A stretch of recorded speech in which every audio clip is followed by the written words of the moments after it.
بالنسبه للفلاح المصري شفنا تبطين الترع، شفنا ان الميه دلوقتي بقت بتوصل لنهايات الترع.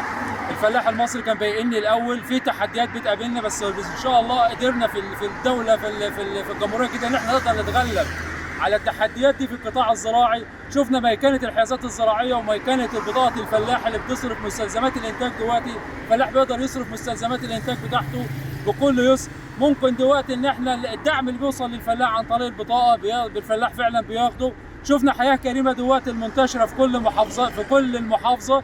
عندنا دخل مركز بيبه ومركز ناصر في المرحله الاولى، شكرا فخامه الرئيس. عندنا مركز الوسطى ومركز بني سويف في المرحله الثانيه.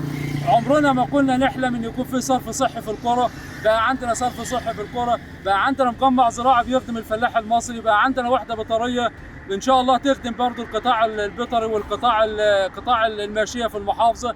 بقى عندنا خدمات كتيره في المحافظه، عندنا طرق محترمه في المحافظه. نقدر نفتخر ونقول ان محافظه بني سويف من المحافظات الواعده في عهد السيد الرئيس عبد الفتاح السيسي. ان شاء الله اللي بيها نقدر نعبر فعلا للجمهوريه الجديده. كل الاحترام والتقدير لفخامه السيد الرئيس. بدعو كل ابناء محافظه بني سويف ان هم فعلا يأيدوا السيد الرئيس عبد الفتاح السيسي للانتخابات القادمه ان شاء الله.